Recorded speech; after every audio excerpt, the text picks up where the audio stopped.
हमारे हो पितु मातु सहायक स्वामी सखा तुम ही एक नाथ हमारे हो। पितु मातु सहायक स्वामी सखा तुम ही एक नाथ हमारे हो। पितु मातु सहायक स्वामी सखा तुम ही एक नाथ। जिनके कछु और आधार नहीं तिनके तुम ही रखवारे हो। जिनके कछु और आधार नहीं तिनके तुम ही रखवारे हो। प्रतिपाल करो सगरे जग को अतिशय करुणा गुरधारे हो। प्रतिपाल करो सगरे जग को अतिशय करुणा गुरधारे हो। पितु मातु सहायक स्वामी सखा तुम ही एक नाथ हमारे हो। पितु मातु सहायक स्वामी सखा तुम ही एक नाथ हमारे हो। उपकारन को कछु अंत नहीं छिन विस्तारे हो। उपकारन को कछु अंत नहीं छिन विस्तारे हो। महाराज महामहिमा तुम्हारी समझे बिरले बुद्धि वारे हो। महाराज महामहिमा तुम्हारी समझे बुद्धि बिरले वारे हो।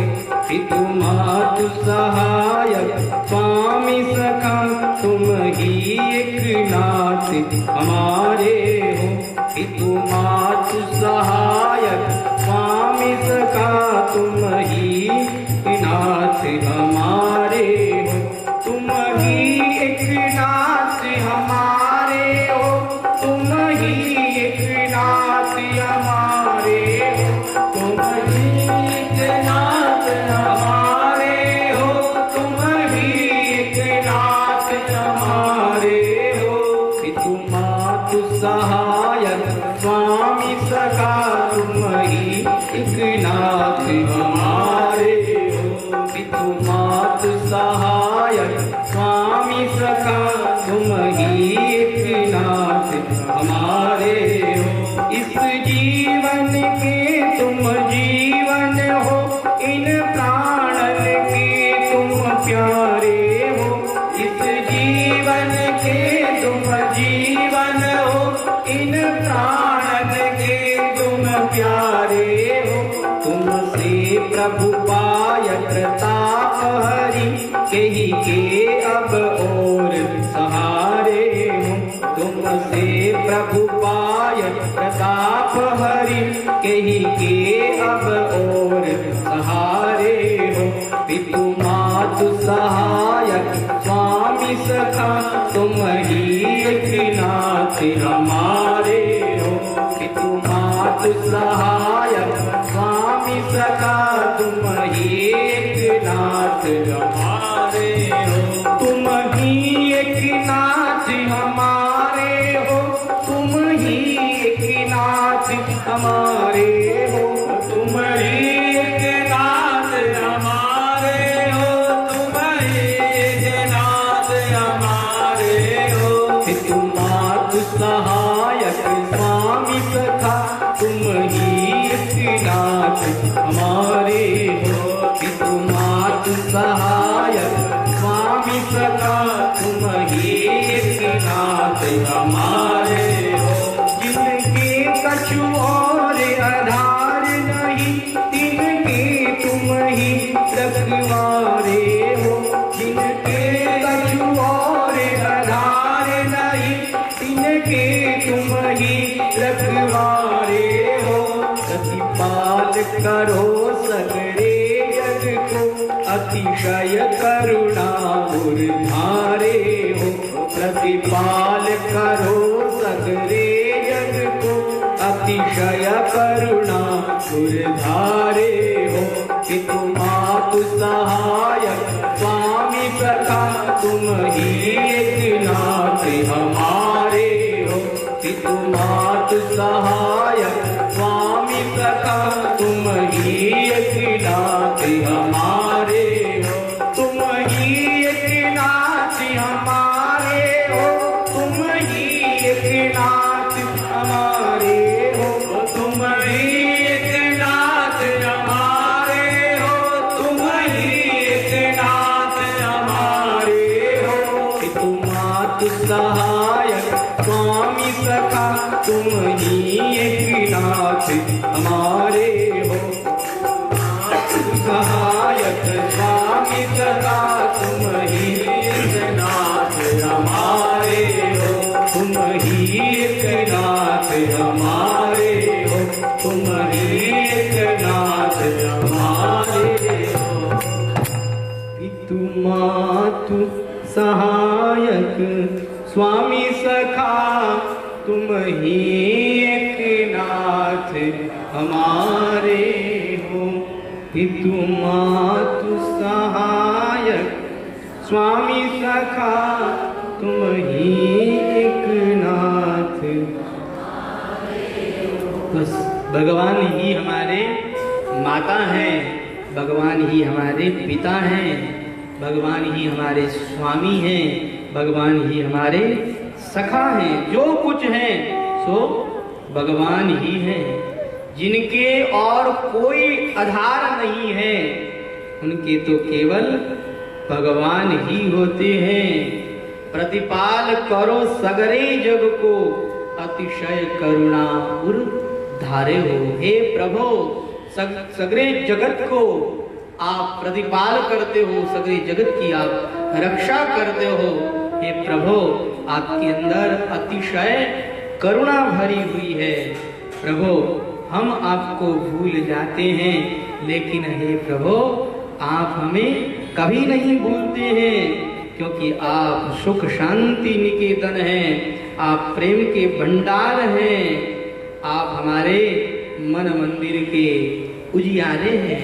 हे प्रभु आपके अनंत उपकार हैं हमारे ऊपर, और आपने हमारे ऊपर बड़ी भारी कृपा की है, और कृपा करके हमें यह मानव जीवन दिया है। जो आपको जानते हैं, जो आपको पहचानते हैं, वो बड़े ही बुद्धिमान होते हैं, वो बिरले होते हैं जो आपको जान पाते हैं, पहचान पाते हैं। आपकी महिमा अपरंपार है। इसलिए हे प्रभु बस अब ये हमारा जीवन आपके श्री चरणों में समर्पित है। हे प्रभु आप तो हमारे प्राणों के भी प्राण हो। हे प्रभु आपके प्रताप से ही अब इस भवसागर से हम पार जा सकते हैं। हे प्रभु आप ही हमारे सब कुछ हो, हम आपकी शरण में आए हैं। बस इस तरह से उन भगवान को कभी भी नहीं भूलना चाहिए। जो भगवान को नहीं भूलता वह इस दुनिया में कभी नहीं फंसता। जो भगवान को भूल जाता है वही इस दुनिया में फंस जाता है। इसलिए भगवान को भूलना नहीं चाहिए। मानव जीवन का जो समय है वह बड़ा ही अनमोल समय है। ये मानव जीवन का समय आप पैसे के द्वारा नहीं खरीद सकते। जैसे हमारे पूज्य महाराज श्री कहते थे कि जिस समय में आपको यमराज जी लेने के लिए आए, उस समय में आप यमराज जी से कह दो कि यमराज जी हमने अपने जीवन में जितने रुपए कमाए हैं सब के सब रुपए आपको दे देते हैं, बस आप हमें थोड़ा दिन और जीने का मौका दे दो। आप क्या सोचते हैं? दुनिया वाले घूस से राजी हो जाते हैं। दुनिया वालों को पैसा दिखाओ तो तुरंत काम बन जाता है, लेकिन भगवान के यहाँ ऐसा नहीं होता। यमराज जी ऐसे पैसे से नहीं मानने वाले। कई लोग तो मंदिर में जाते हैं, वहाँ पर भी हैं पैसे से काम चला लेते हैं। दुनिया वाले हैं पैसे के लोभ से कह देते हैं हाँ आ जाओ, आप भी आ जाओ, दर्शन कर लो, लाडले गेट में आ जाओ। एक बार की बात है, कोई एक सेठ जी आ और सेठ जी कहीं बारे जाना हो मैंने, अब सुबह जल्दी जाना हो और मंदिर रा पट अड़ी खुलिया नहीं है, वह की वह दर्शन किया करा तो कन्ने मेरे रुपया हा तो थोड़ा वह रुपया बजाया। जो ही रुपया बजाया तो तुरंत पंडित जी दरवाजा खोल दियो, हाँ हाँ आ जाओ टाइम हो गया, आपने दर्शन कराया। सेठ जी दर्शन करे। अब कोई जान शिकायत कर दी राजा जी ने कि देखो राजा साहब अमुक अमुक जो पंडित जी है वो पैसे दे करके और भगवान का दर्शन कराते हैं। अब तो पंडित जी की फेसी हुई। राजा साहब ने कहा क्यों महाराज आप इस तरह से और पैसा लेकर के दर्शन कराते हैं? तो वो पंडित जी कहने लगे देखो मैंने कोई पैसे लेकर के दर्शन नहीं कराए, अरे बाहर लक्ष्मी खन खन कर रही थी, मैंने सोचा भगवान अकेले अंदर लक्ष्मी को भगवान से मिला दे।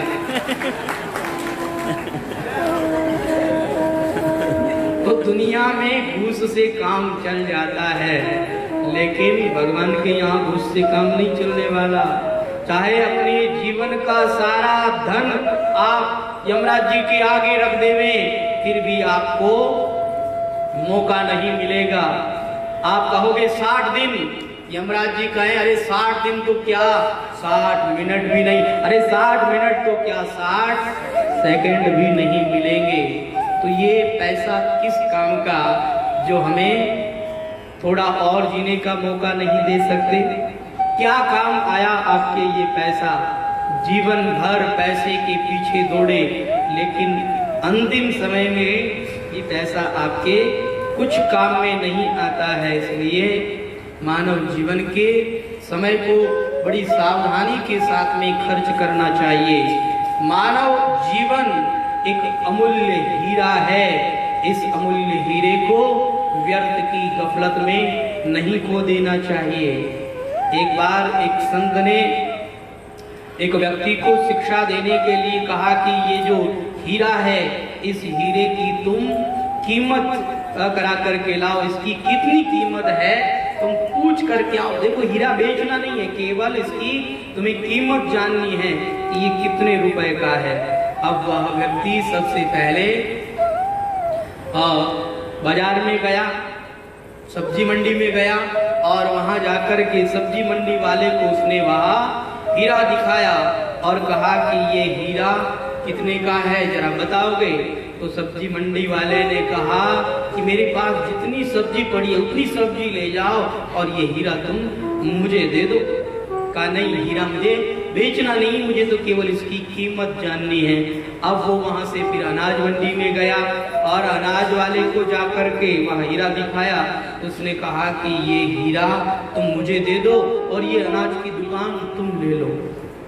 और फिर आगे गया, जिस किसी के पास में भी जाए उस हीरे की कीमत सब लोग यही बताते हैं कि भैया हमारे पास जो है सो ले लो, लेकिन ये हीरा हमें दे दो।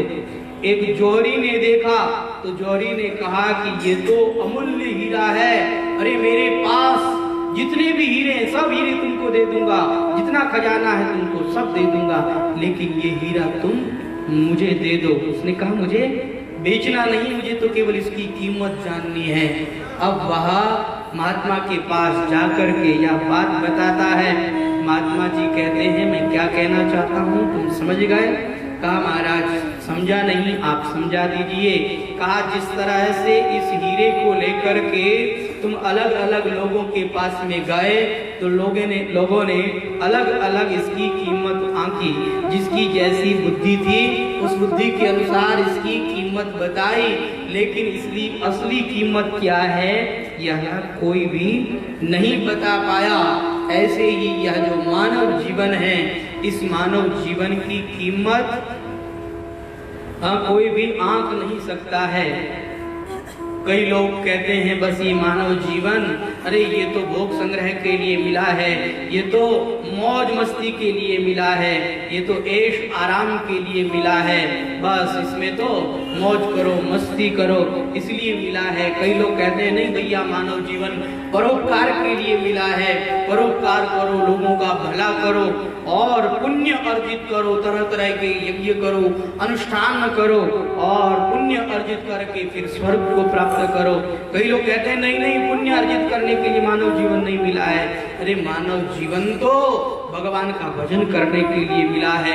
इसके द्वारा भगवान का भजन करो और भजन करके भगवान को प्राप्त करो, इसलिए मानव जीवन मिला है। तो जिसकी जैसी बुद्धि है उस बुद्धि के अनुसार इस मानव जीवन रूपी हीरे की वो कीमत आंकते हैं। लेकिन यह मानव जीवन एक ऐसा हीरा है, ऐसा हीरा है कि इसके द्वारा भगवान भी हमारे वश में हो सकते हैं, भगवान को भी हम परम प्यारे बन सकते हैं, भगवान की इच्छा को भी हम पूर्ण कर सकते हैं, भगवान के मुकुट की भी हम मणि बन सकते हैं।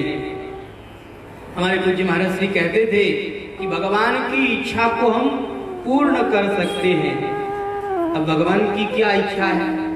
मानव और भगवान की इच्छा को पूर्ण कर देवे, ऐसी क्या भगवान की इच्छा है?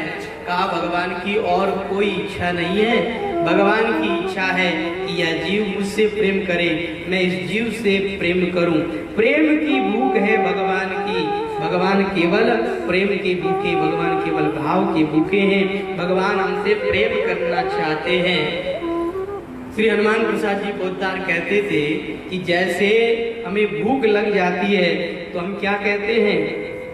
भूखा मरा। हाँ, तो ऐसे ही भगवान तो अपन लोगों को प्रेम करने वास्ते मरे हैं। अरे भगवान हमसे प्रेम करने के लिए उतावले हैं, लालायित हैं। बस हम ही हैं जो केवल इस संसार के अंदर लग जाते हैं, हम भगवान की ओर नहीं लगते हैं। यही हमारी सबसे बड़ी भारी भूल होती है। तो ये हीरा भगवान ने हमें दिया है, इस हीरे का हमें उपयोग करना चाहिए। देखिए, अगर इस हीरे का सही उपयोग किया तो आपको आनंद मिलेगा और सही उपयोग नहीं किया तो फिर पछतावे के अलावा और कुछ भी हाथ नहीं लगेगा। इसलिए इस हीरे का हमें सही ढंग से उपयोग करना है। हमें इस संसार में कहीं पर भी नहीं फंसना है, हमें सीधे भगवान के पास पहुंचना है। एक बार की बात कि एक राजा ने यह घोषणा कराई, कहा कि देखो प्रातः काल होते ही जो सबसे पहले मेरे पास में आएगा मैं उसे युवराज बना दूंगा।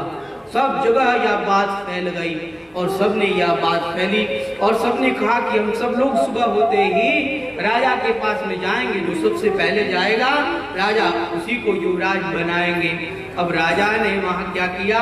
चारों तरफ जाल बिछा दिया, जगह जगह पर प्रदर्शनी लगा दी, जगह जगह पर वहां पर दुकानें लगा दी। इस तरह से प्रदर्शनी लगा दी है कि जो भी अपने घर से सुबह चला है उस प्रदर्शनी को देख करके उसमें मुग्ध हो गया है।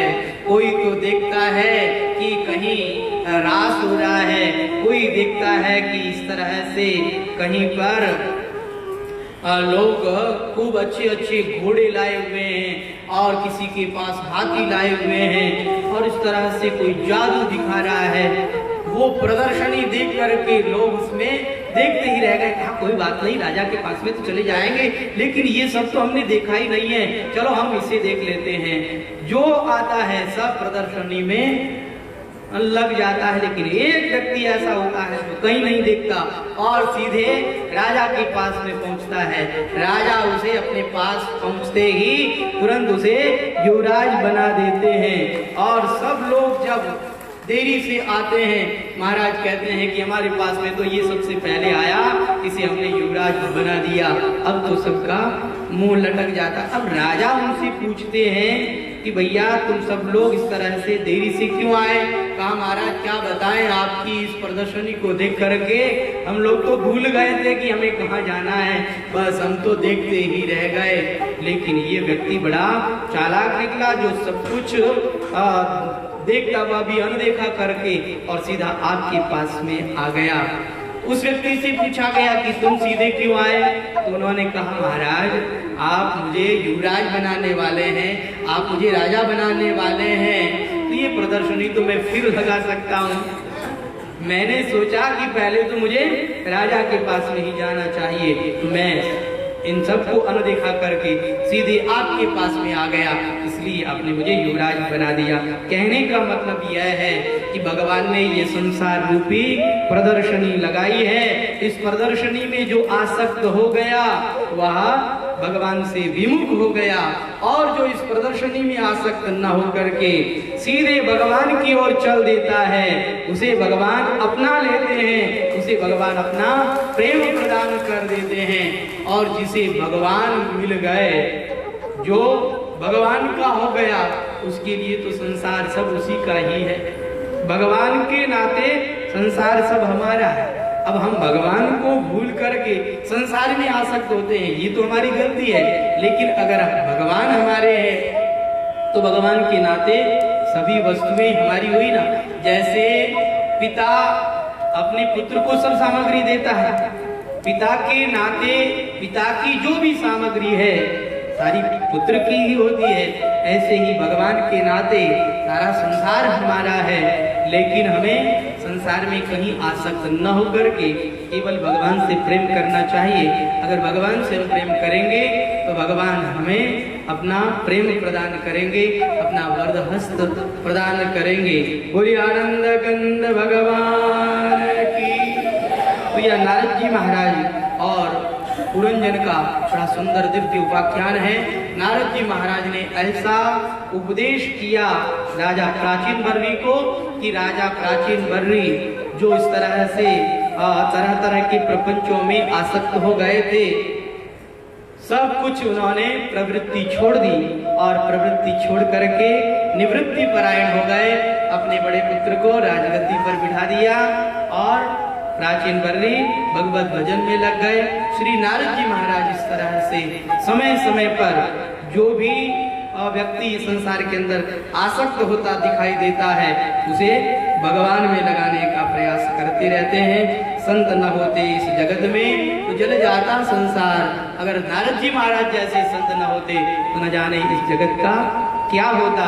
नारद जी महाराज जैसे संत ही हमें भव सागर से पार ले जाते हैं। इसलिए भगवान से हमें यही प्रार्थना करते रहना चाहिए कि हे भगवान, इस संसार में आपने हमें भले ही भेजा, लेकिन हमें किसी संत का साथ मिलता रहे, किसी संत का सानिध्य मिलता रहे और हमें संत का मार्गदर्शन मिलता रहे। बस यह कृपा हम पर सदा बनाए रखना। जिसको संत का साथ मिल जाता है, जिसको संत का मार्गदर्शन मिल जाता है, वह कहीं नहीं भटकता है, और जो संसार में आसक्त हो जाता है वह भटक ही जाता है। बोलिए आनंद कंद भगवान